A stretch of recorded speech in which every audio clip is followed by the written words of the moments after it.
मनसे अध्यक्ष राज ठाकरेंनी सत्ताधाऱ्यांवर निशाणा साधलेला आहे. तर नाशिकनं साथ न दिल्यानं राज ठाकरेंनी खंतही व्यक्त करून दाखवली आहे. त्यामुळे नाशिकमध्ये काल राज ठाकरे आणि उद्धव ठाकरे यांची सभा पार पडली आणि याच सभेत राज ठाकरे यांनी सत्ताधाऱ्यांवर निशाणा साधलेला आहे.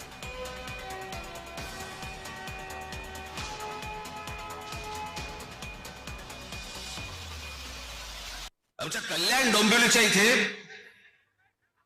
तिथे एका काय ते प्रभाग असतात, त्या प्रभागामधल्या 3 जणांना, एका घरातले 3 जण उभे आहेत एका प्रभागात. काय ऑफर झाली असेल तुम्ही कल्पना पण नाही करू शकत. एका प्रभागातल्या 3 जणांना, जे 3 जण एका घरातले आहेत, त्यांना 15 कोटी रुपयाची ऑफर झाली. 15 कोटी. कोणाला 5 कोटी, कोणाला 10 कोटी, कोणाला 2 कोटी. येतात कुठून पैसे? या लेवलला इथपर्यंत परिस्थिती आणली तुम्ही महाराष्ट्राची. 2012ला ज्याला आम्ही इथे सत्तेमध्ये आलो त्यावेळेलाही कुंभमेळा झाला. अत्यंत यशस्वी कुंभमेळा झाला.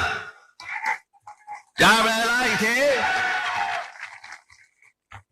त्यावेळेचे इथे उत्तम सगळेच त्यावेळेचे नगरसेवक, सर्व पक्षांचे, सगळ्यांच्या बरोबर घेऊन साथीने सगळे हा उत्तम कुंभमेळा झाला. एकही झाड कापलं गेलं नाही त्यावेळेला. नाशिक वरती त्यावेळेला आम्ही जेव्हा आलो त्यावेळेला 700 कोटी रुपयांचं कर्ज होतं. हे नाशिक महानगरपालिका 700 कोटी कर्ज मुक्त महानगरपालिका त्यावेळेला आम्ही करून दिली. आणि सगळ्यात महत्वाची गोष्ट, त्या संपूर्ण 5 वर्षाच्या काळात विरोधी पक्षातली लोक बसले होते, भाजपवालेही बसले होते, सगळेच बसले होते. त्या संपूर्ण 5 वर्षाच्या काळात विरोधी पक्षाकडनं एकही भ्रष्टाचाराचा आरोप झाला नाही, अशी ती महानगरपालिका होती. ह्याची योजना आणली, काय ती लाडकी बहिणी योजना.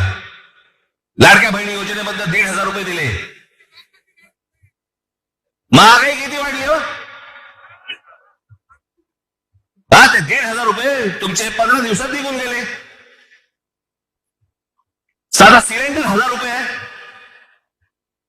कुठे टिकणार आहे 1,500 रुपये? तुम्हाला उत्तम शहर घडवायचं असेल, उत्तम भवितव्य घडवायचं असेल, आपल्या चिल्ल्या पिल्ल्यांचं देखील त्यांना असं वाटलं पाहिजे की या शहरात राहावं, असं जर वाटत असेल, आज मी तुम्हाला सांगतोय, आज शिवसेना आणि महाराष्ट्र नवनिर्माण सेनेच्या हातामध्ये तुम्ही आज सत्ता देऊन बघा, तुम्हाला नाशिकमध्ये पुन्हा चमत्कार घडवल्याशिवाय मी राहणार नाही. हे सगळे इथे बसलेले सगळे जे आज उमेदवार आहेत, उद्याचे सगळे नगरसेवक असतील, पण सगळे जण तुम्ही जर ताकदीने आज उभे राहिलात आमच्या पाठीशी आणि बाकीच्या जप्पे काढत लाथ घातली, तो समोर बोर्ड दिसतोय मला तिकडे क्रिकेटचा, त्याच्यावर लिहिले टोटल. शिवसेना आणि महाराष्ट्र नवनिर्माण सेना यांचे नगरसेवक किती निवडून येणार, मला तिकडे 100चा आकडा पाहिजे मला त्या बोर्डावर.